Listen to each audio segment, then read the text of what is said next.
What's the difference between art and business? Ooh. Well, they have to coexist.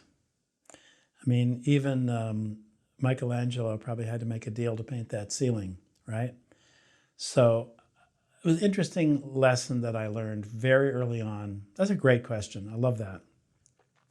Because if you don't, if someone who is an actor or an artist of any sort doesn't think of themselves as an artist first, you'll never be an artist. You'll just be a commodity. You'll be some sort of commoditized version of what you think you should be.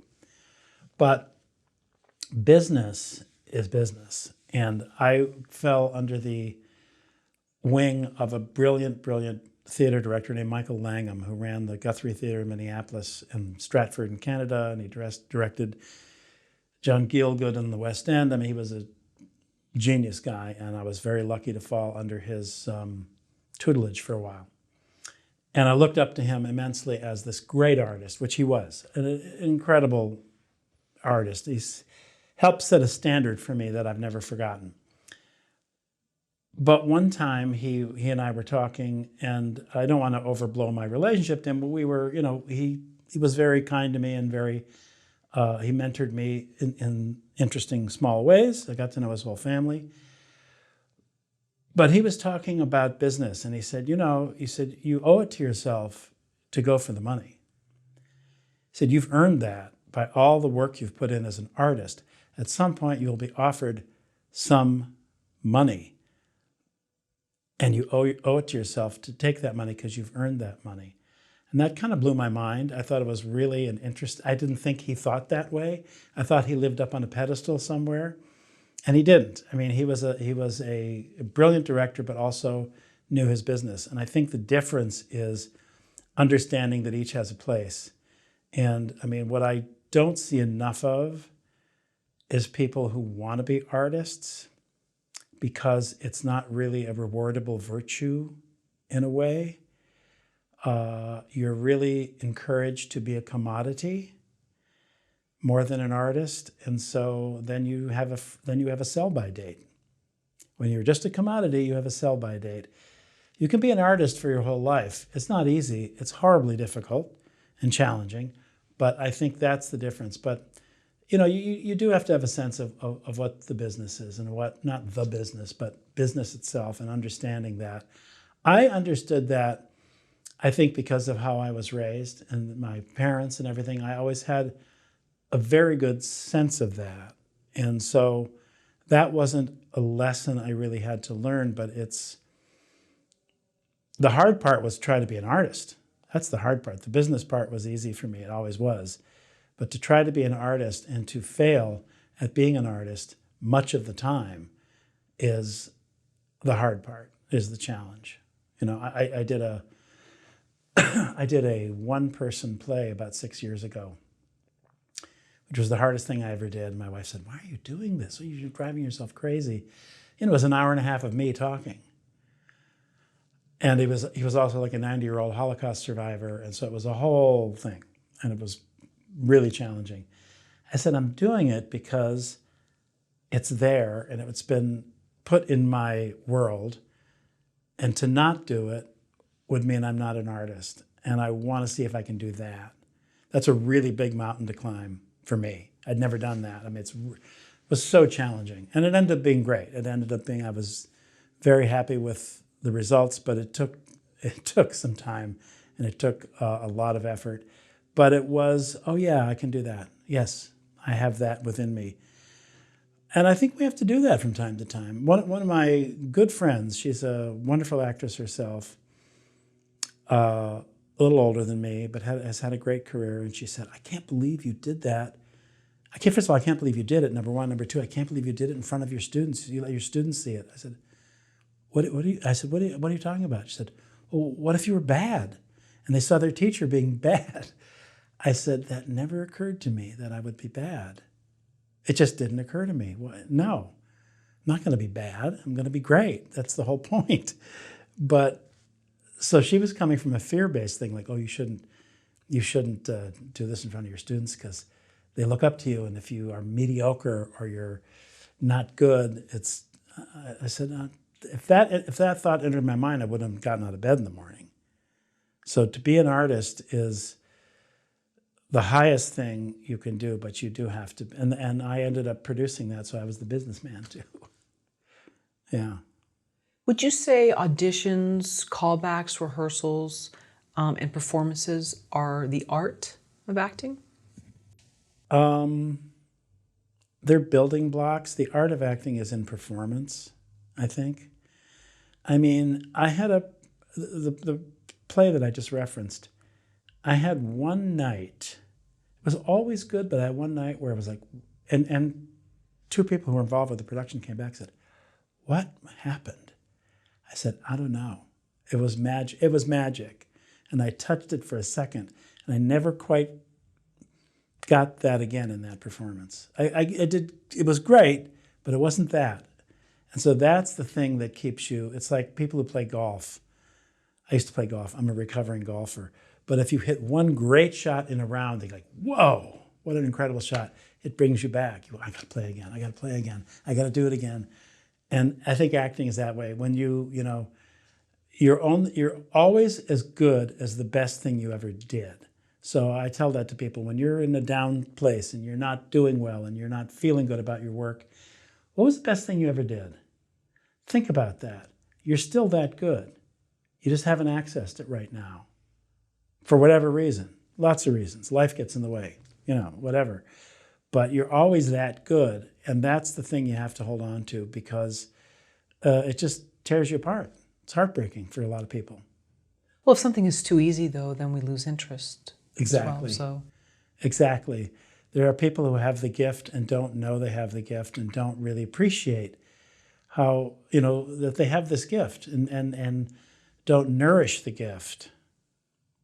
Those are rare people who have that. What is the business of acting? The business of acting is sustaining yourself in a career that allows you to have a life. I think what's happened now, and I think it's a little bit reflective of what's happened in our culture.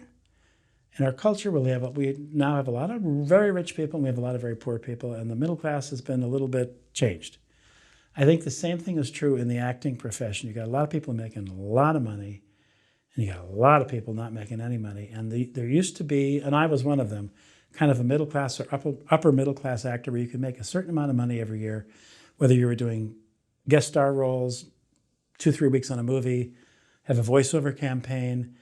You weren't necessarily a star. You didn't get that show that ran for 7 years, but you were in the mix and you were working and you could make a really good living and build up your pension, which thank goodness I have now, which is wonderful. I think that's kind of disappeared. It's much harder. The idea of sustaining yourself solely as an actor is kind of gone. I hear this from people who I really love and respect, young people who are working. You look at their resume and you go, wow, well, look at all things you've done. They have to bartend. They have to do all this other stuff. So, for me, it was voiceover. I was very good at voiceover. I had a really good career at it. So that was my day job, kind of.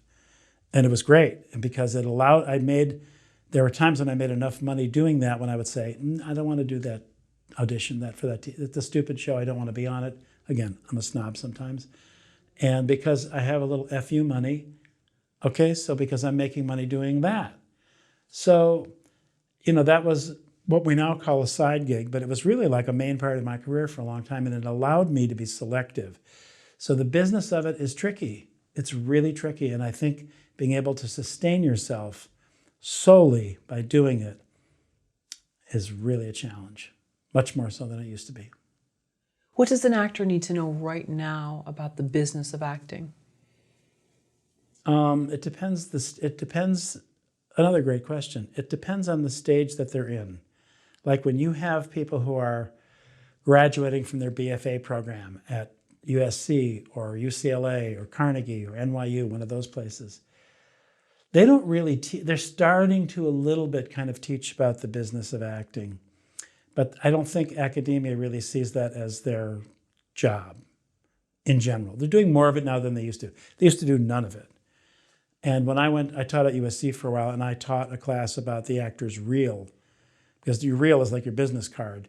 But that's all changed now too. People don't have reels in the same way. That's a different discussion. But so I think what they need to know, are you in it for a cup of coffee or are you here for dinner? Because if you're in it for a cup of coffee or you're just testing the water, and I tried it for a while, it really wasn't for me, fine, go. Go with God, have a good time, have a different life, it's fine. No one's going to judge you. But if you're in it for the long haul, I talked to somebody recently who was a student of mine at USC, actually, who I just think is amazing. And I asked her, are you in this? Are you in this? Absolutely, she's in it. I said, great. Then you need to hear yourself say that, and you need to know that that's going to be a really hard road, challenging road. But it's also brilliant and exciting and fun. It's just everybody's route to it is different. You talk to 10 different people who've been successful at this. They all have, different circuitous routes that they follow, that there isn't a real tried and true template for how you become successful at it. But what they need to know about it is that it's a business, that it isn't personal, that it is, your rejection is always personal to you. When you're rejected for something, it's personal to you. But it's not personal. The casting people, they want you to get that role. They really do. They're most of the time they're in your corner. They want you to solve their problem. Their problem is, we got to cast this role. We've seen 50 people. There's the solution. That person just came into this equation, this casting thing. They want that to happen. So it's just it's understanding that it's a long slog. And you also need to have somebody. You can't do it alone. You cannot do it alone. My wife is incredible, and she's been by my side for decades, and I could not have done any of this without her. And so you need a partner, whether it's your best friend, whether it's a wife or husband or partner. You need somebody. You need a community of people. That's kind of what my studio has become for a lot of people. And I think any good acting studio should be that. Many of them aren't, but I think it's really important that you have a group of fellow travelers who are trying to all row the boat in the same direction and will support each other. When we did our pilot, we used some studio people, and we had some people we couldn't cast because it wasn't right for whatever. We had people show up to do extra work. You talked about being background. They were driving out to the middle of nowhere, 100-degree heat, just to be a stand-in because they like what we're about. And there's a lot of goodwill that gets built up. And that is not lost on me. I think you need to have that community of people, and hopefully, if you're lucky, a partner or husband or wife or whatever, to help you down the road and to understand how hard it is. Because it's super hard. You can't, here's the other thing I've learned about this. You can't discourage people. I'm not in the discouragement business. It does no good. No one could have discouraged me. They could have said, oh, it's terrible, don't do it, do anything else. I was not to be discouraged. And so maybe that's a good thing, maybe that's a bad thing, but discouraging people is like spreading a cold. Nothing good comes from it. You can be real with people and tell them, what you really think they should work on and what their chances are. That's just always a stupid question. What are my chances? I don't know. I don't know what my chances are. But it's just being real with them about what it is and what it isn't. And if you're after the commoditized version of yourself, and some people are, and some people are really good at that, the influencers, Instagrammers, and they create, right now, if there's a casting decision between two people and one has a gigantic following and one doesn't, guess who's going to, and it's equal, they can't make a decision, who's going to get the part. That's currency now. That's currency. And so do I endorse that? Not really, but you got to do what you got to do. It's more of a young person's game, that aspect of it. There was a great comment that someone left on one of our acting videos, and I forget which one, but it had me thinking for a while. And he just said, and I'm assuming it's a he, the guy in my class that studied theater, he had to go to LA, and he did, and he ended up waiting tables, taking extra work, and living in slum housing is what he called it. And he's just like I don't envy him or whatever. But it had me thinking, just because I get it, but he could have stayed wherever stayed was. He could have gotten a job as an accountant. Nothing wrong with it. Right. Great, very important work. Could have had a nice home, nice cars, things like that. Would he have been happy? Sometimes you just have to take a risk and see if this is for you. The other thing is, I always say, put yourself on kind of a schedule. Like, if you come out to LA and you give it 10 years, it's a long time. You give it 10 years and you're like nowhere. Maybe it is time to redirect your life a little bit, or find something that's ancillary to that you actually can do and make a living at. I believe in that. I think giving yourself really specific goals. When I came to LA, I didn't know anything. I was a theater guy and I was a snob and all that stuff. But there was a show I wanted to be on. It was Hill Street Blues. I wanted to be on that show because everybody who was anybody was on it. All the smart people watched it. I said, that's what I want. And I made that a goal, and I got on it eventually after 6 or 7 auditions. So I always say, if you have a specific goal, you will get a more specific result. If you have a general goal, like, I just want to work, no one's interested. I want to work in that. I like that show. Be really specific and be forensic about understanding, okay, who cast that show? Do I know somebody who knows that office? You got a network. It is who you know, by the way. Absolutely, it is who you know. Who you know gets you in the door. What you know may get you the job. But it's important to network and to be, and I was never really good at that, because I didn't want to network with people I didn't like. And I never did, kind of. I'm happy to network with people who I think are cool and I like and I'm simpatico with and we understand each other. But if they're just awful, I just couldn't do that. That's me. But, I know some people who are, they are on every red carpet and they're on every Instagram post, and you look at their resume and they haven't really done very much, but they're everywhere. That's a different thing entirely. That's just chasing something for your own self-aggrandizement, right? Well, that's what I was going to ask. You said give yourself a timeline, but time goes by very quickly, especially in this town. There's a lot of distractions. Yep. And so if we're not really on a path of making things happen, we can trick ourselves into thinking we're making things happen. Yes. And that's very easy here in this, this little bubble. But set goals. Like you arrive in town and your goal is you want to have a really good agent within a year. Maybe you will, maybe you won't. It's really hard to get an agent right now, by the way. Really hard. Oh, why? Sorry. Because they're all struggling. They're all, first of all, the whole casting equation has changed. It's very much now about ethnic casting is a much bigger thing than it was. Multi-ethnic casting and all that, and that's great. And that's, everyone has their place at the table, but it's just harder. There's more people chasing it. It's not a personal business anymore where you really meet people. And so if all you're doing is existing on Zoom and meeting people on Zoom, it's just different. It's very impersonal, frankly, in my experience.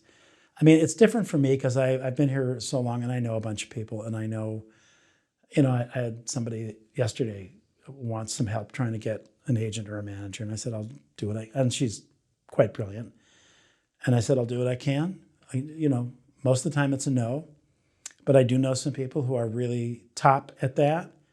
And I am happy I said, but I can only use that bullet once, because once I fired that bullet, I can't fire it a second time with that person. So you got to be ready and all that. So that's the business side of it. And It's just, I just think there's more people. They say there's more work, but the work is everywhere. So like if there's a show shooting in Atlanta or New Orleans or New Mexico, they shoot a lot of stuff all over. The parts that a young actor used to get, like a small co-star part in a show, they're going to cast that in Atlanta, where they're not going to fly somebody in for that. So those little building block parts that actors used to get back in the day are fewer. They're harder to find. Or we feel like we have to fill a racial quota, so we have to cast that part this way or whatever. There's lots of different reasons. They all make sense, and they all make sense economically because it's all about the bottom line. But I just think it's exponent. It's always been hard. I think it's exponentially harder now, in my opinion.